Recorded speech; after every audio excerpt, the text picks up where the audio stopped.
எதிர்காலத்துல திமுக, அதிமுக, பாஜக கூட்டணி தான் தமிழ்நாட்டுல அரசியல்ல உருவாக போகிறது. இடங்களை பெறுவதற்கு தவியாய் தவிக்கிறது. Already negotiation started with DMK. அதுலயும் ஸ்டாலினுக்கு கோபம் வந்தா தாவேக ஆட்சியே கலைஞ்சிரும் சொல்லி ஒரு முன்னாள் அமைச்சர் பேசுறாரு. இந்த கூட்டு களவாணிகள் தான் இப்ப தொடர்ந்து பேசியிருக்காங்க. நீங்க இன்னொருத்தர் விட்டுட்டீங்க. நீங்க ராஜேந்திர பாலாஜி பேசுறத மட்டும் தான் சொல்றீங்க. அதிமுக அனிதா ராதாகிருஷ்ணன் 6 மாதத்துல ஸ்டாலின் முதலமைச்சர் ஆவார்ன்றார் அனிதா ராதாகிருஷ்ணன். அது என்ன, அது சுய நினைவுல தான் பேசுறாரான்னு தெரியல. அதே வேகத்தில் தான் மற்ற எல்லா கட்சிகளும் சேர்ந்து இந்த ஆட்சியை எப்படியாவது அதிகாரத்திலிருந்து அகற்றி விட வேண்டும். அதுதான் உதாரணம் தான் நம்ம அவருடைய அமைச்சரவை கேபினெட் கூட்டம் இன்னைக்கு நடந்திருக்கு. மாநில அமைச்சரவை அதுல அதிகாரிகளை எல்லாம் கடைசியா போக சொல்லிட்டு அமைச்சர்கள் மட்டும் இருந்த போது மிக தெளிவாக சொல்லியிருக்காரு. ஊழல் புகார் யார் மேல வந்தாலும் எனக்கு வேண்டப்பட்டவன், எனக்கு தெரிஞ்சவன்லாம் நான் பார்க்க மாட்டேன். யாராக இருந்தாலும் நடவடிக்கை எடுப்பேன், ஜாக்கிரதையா இருந்துங்க. பாவம் அந்த ரமேஷ் அறநிலையத்துறை அமைச்சர் அவர் ஒரு பிராமணர் இருப்பதால் அறநிலையத்துறைக்கு அவர் அமைச்சராக நியமிக்கப்பட்டு விட்டதால் அவரை குறி வச்சு அட்டாக் பண்றாங்க. அவரையும் வேறு சில பேரையும். அதெல்லாம் உண்மையே கிடையாதுங்க. அவரெல்லாம் அப்பாவிக்க. இது போன்ற வீடியோக்களை தொடர்ந்து பார்ப்பதற்கு தமிழ்நாடு டைம்ஸை சப்ஸ்கிரைப் பண்ணிக்கோங்க. எங்களுடைய சமூக வலைதள பக்கங்களான ஃபேஸ்புக், இன்ஸ்டாகிராம், எக்ஸ் பக்கங்களை ஃபாலோ பண்ணிக்கோங்க. உலகெங்கும் வாழும் தமிழ் நெஞ்சங்களுக்கு கிறிஸ்டியின் அன்பு வணக்கம். நம்மோட அரசியல் விமர்சகர் CK மதிவாணன் நினைஞ்சிருக்காரு. வணக்கம் சார். வணக்கம் சார். இப்போ திமுகவோட அதிமுக முன்னாள் அமைச்சர்கள் முதலமைச்சர் குறித்து பேசக்கூடிய பேச்சுக்கள்லாம் நீங்க பார்த்திருப்பீங்க. அதுலயும் ஸ்டாலினுக்கு கோபம் வந்தா தாவேக ஆட்சியே கலைஞ்சிரும் சொல்லி ஒரு முன்னாள் அமைச்சர் பேசுறாரு. எப்படி பாக்குறீங்க? என்ன தோணுச்சு உங்களுக்கு? அதாவது அதிமுகவும் திமுகவும் ஏற்கனவே கூட்டு களவாணிகள் தான் அப்படின்றத கரூர் கூட்டத்திலேயே திரு விஜய் அவர்கள் வெளிப்படையாவே பேசிட்டாரு. இந்த கூட்டு களவாணிகள் தான் இப்ப தொடர்ந்து பேசியிருக்காங்க. நீங்க இன்னொருத்தர் விட்டுட்டீங்க. நீங்க ராஜேந்திர பாலாஜி பேசுறத மட்டும் தான் சொல்றீங்க. அதிமுக அனிதா ராதாகிருஷ்ணன் இப்போ திமுக எம்எல்ஏவா இருக்கிறவர். ராஜேந்திர பாலாஜி தோத்து போயிட்டாரு. அவர் சிவகாசியில கீர்த்தனா மேடத்துக்கிட்ட தோத்துட்டாரு. பட் அவர் அதிமுக இப்ப திமுகல எம்எல்ஏவா இருக்க அனிதா ராதாகிருஷ்ணன் என்ன சொல்றாருன்னா, விரைவில் சிவா, கனிமொழி, ராஜா எல்லாம் அமைச்சர்கள் ஆவாங்க, மத்திய அமைச்சர்கள் ஆயிடுவாங்க. 6 மாசத்துல ஸ்டாலின் அவர்கள் முதலமைச்சராக பொறுப்பேற்பார்ன்றாரு. சோ வெரி கிளியர்லி இது நான் ரொம்ப நாளா சொல்லிட்டு இருக்கிறேன். எதிர்காலத்துல திமுக, அதிமுக, பாஜக கூட்டணி தான் தமிழ்நாட்டுல அரசியல்ல உருவாக போகிறது. அதுக்கான வேலைகள் தான் நடந்துட்டு இருக்காங்க. இன்னைக்கு கூட 2 நாளைக்கு முன்னால காங்கிரஸ் மூத்த தலைவர் சிதம்பரம் அவர்கள் சொன்னாரு, திமுக கிட்ட இருக்கிற 22 நாடாளுமன்ற மக்களவை உறுப்பினர்களை ஆதரவை மோடி அரசு கேட்டுட்டு இருக்காங்க. ஏன்னா அவங்களுக்கு 2/3 மெஜாரிட்டி இல்லைங்க ராஜ்யசபாலையும் லோக்சபாலையும். அவங்க இப்போ பழையபடி அந்த டீலிமிட்டேஷன், பெண்களுக்கு இடஒதுக்கீடு, இது மாதிரி பல விஷயங்கள், ஒரே நாடு ஒரே தேர்தல் போன்ற சர்ச்சைக்குரிய பல விஷயங்களை அவங்க அமுல்படுத்தணும்னு முனைப்பு காட்டுறாங்க. அதுக்கு காரணம் என்னன்னா அவங்களுடைய அஜெண்டா அது. அதாவது இந்தியா என்பது பல மொழிகள் பேசக்கூடிய ஒரு நாடாக அவர்கள் ஒத்துக்கல. இந்தியா என்பது ஒரே நாடு, ஒரே மதம், ஒரே மொழி இந்தி அப்படின்ற மாதிரி அவங்களுடைய அந்த RSS சித்தாந்தத்தை கொண்டு வர பாக்குறாங்க. பட் அதெல்லாம் அவ்வளவு ஈஸியா அவங்க பண்ண முடியாது. ஏன்னா அரசியல் சாசன சட்டத்தை மாற்றாமல், திருத்தாமல் அவர்கள் நினைக்கிறபடி எல்லாம் பண்ண முடியாது. நல்ல வேளையாக அரசியல் சாசன சட்டத்தை திருத்தணும்னா மக்களவை அப்புறம் மாநிலங்களவை, பாராளுமன்றத்தின் 2 அவைகளிலும் 3/2 பங்கு பெரும்பான்மையோடு அந்த திருத்தங்கள் நிறைவேற்றப்பட வேண்டும். சில மாதங்களுக்கு முன்பு அவங்க டீலிமிட்டேஷன் எடுத்துட்டு தோத்து போச்சு. அவங்க கொண்டு வந்தது நடக்கலன்றது உங்களுக்கு தெரியும். இப்ப என்ன மாற்றம்னா, இப்ப அந்த திரிணாமுல் காங்கிரஸ் வெஸ்ட் பெங்கால அதை உடைச்சிட்டாங்க.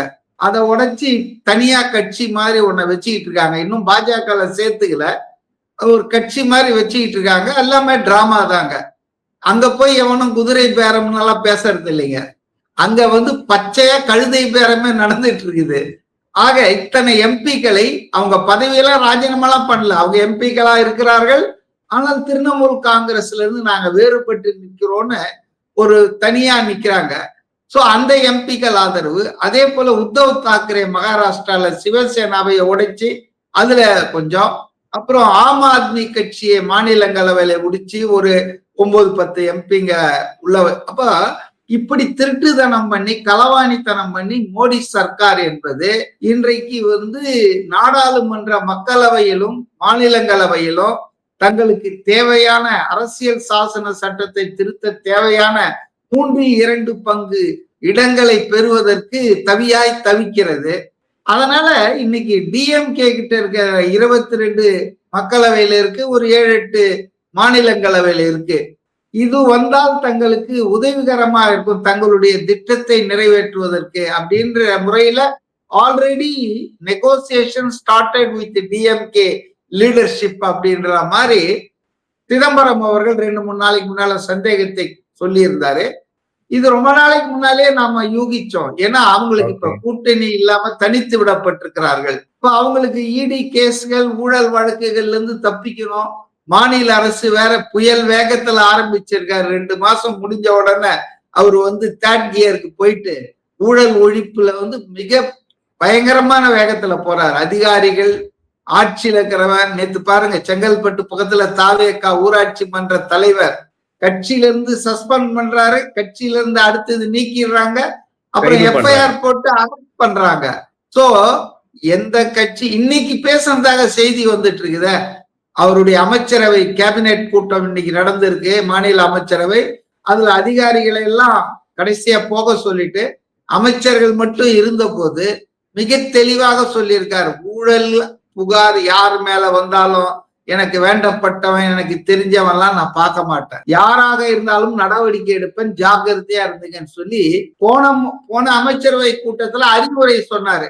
நம்ம அரசு மக்கள் அரசா இருக்கணும், நம்ம மக்கள் நம்பிக்கை வச்சு நம்மளை தேர்ந்தெடுத்திருக்காங்க, நாம் மக்களுக்காக உழைக்க வேண்டும், தப்பு தண்டா பண்ணக்கூடாதுன்னு போன கேபினெட் மீட்டிங்ல ஜஸ்ட் அட்வைஸ்ட் அறிவுரை கூறினார். ஆனா இந்த கேபினெட் மீட்டிங்ல அவர் எச்சரிக்கை கொடுத்தார், வார்னிங் கொடுத்திருக்காரு. தட் மீன்ஸ் அவருக்கு ஏதோ காதல உளவுத்துறை மூலமாகவோ வேறு தகவல்கள் மூலமாகவோ அவருக்கு ஏதோ செய்திகள் வந்திருக்கு, தப்பு தண்டா நடக்குது, அமைச்சர்களே சில பேர் கையை நீட்டுறாங்க அப்படின்ற. திமுக கடுமையா பொய் பிரச்சாரம் பண்றாங்க. பாவம் அந்த ரமேஷ் அறநிலையத்துறை அமைச்சர், அவர் ஒரு பிராமணர் என்பதால் அறநிலையத்துறைக்கு அவர் அமைச்சராக நியமிக்கப்பட்டு விட்டதால் அவரை குறி வச்சு அட்டாக் பண்றாங்க, அவரையும் வேறு சில பேரையும். அதெல்லாம் உண்மையே கிடையாதுங்க, அவரெல்லாம் அப்பாவிங்க. இந்த பழனி தண்டாயுதபாணி கோயில் நிலம் 100 கோடி மதிப்புள்ள நிலத்தை ஏதோ அவரு சொந்தக்காரங்களுக்கு, இதெல்லாம் திமுக ஆட்சி காலத்துல இருந்து தொடங்குனதுங்க. இதுல சம்பந்தப்பட்டிருக்கிறவங்களும் திமுக அதிமுக காரர்கள் தான். அதனால அதை உடனடியாக செயல்பட்டு அந்த நிலத்தை மீட்டு இருக்கிறாரு தாவேக அரசு. இந்த அமைச்சர் ரமேஷ் அவருக்கு கிரெடிட் தான் கொடுக்கணும். ஆனா அவர் ஏதோ தப்பா பண்ணிட்டாருன்னு மரியாதை, அந்த பாஜக மரியதாஸ்ல இருந்து திமுக சொம்புகள் எல்லாம் அவர் மேல ஒரு பிரச்சாரம் பண்றாங்க. ஆனால் உண்மையிலே சில பேர் தவறு செய்வதாக திரு விஜய் அவர்களுக்கு தகவல் வந்திருக்குதுன்னு தான் நினைக்கிறேன். அப்படி இல்லைன்னு சொன்னா அவர் இந்த எச்சரிக்கையை அவர் கொடுத்திருக்க வேண்டிய அவசியம் இல்லை.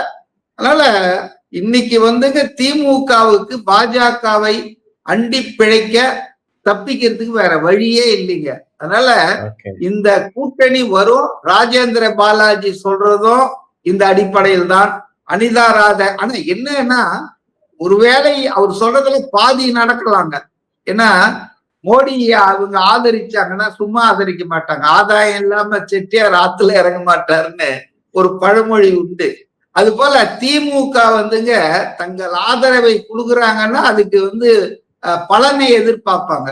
சண்டை போட்டு வாங்கினவராச்சு கருணாநிதி மன்மோகன் சிங் கவர்மெண்ட் போது இந்த இலாக்காக்கள் தான் வேணும், தமிழ்நாட்டுக்கு நலன் தரக்கூடிய நீர்ப்பாசன இலாக்காவோ ரயில்வே இலாக்காவோ கேட்கல, எது பசை வருமோ அந்தந்த இலாக்காவா கேட்டு வாங்கினாங்க. அதனால if DMK decides to join or support NDA, அவங்க வெளியில இருந்தெல்லாம் சொல்லலாம், அவங்க நல்லா உள்ள போய் சாவகாசமா உட்கார்ந்துருவாங்க. அதனால சிவா, கனிமொழி இவங்கெல்லாம் அமைச்சர்கள் ஆவது, ராஜா இவதெல்லாம் வந்து நடந்தாலும் நடக்கலாம். அது கூட எனக்கு. ஆனால் 6 மாதத்துல வந்து ஸ்டாலின் முதலமைச்சர் ஆவார் என்றார் அனிதா ராதாகிருஷ்ணன். அது என்ன, அது சுய நினைவுல தான் பேசுறாரான்னு தெரியல. சோ இந்த அரசு வேகத்தோடு மக்களுக்கு சேவை பண்ணணும், கொடுத்த வாக்குறுதிகளை நிறைவேற்றணும், ஊழலை முற்றிலுமாக நிர்வாகத்திலும் அரசியலும் அகற்ற வேண்டும் என்பதிலும் குறி வச்சு செயல்படுது. அதே வேகத்தில் தான் மற்ற எல்லா கட்சிகளும் சேர்ந்து இந்த ஆட்சியை எப்படியாவது அதிகாரத்திலிருந்து அகற்றி விட வேண்டும்.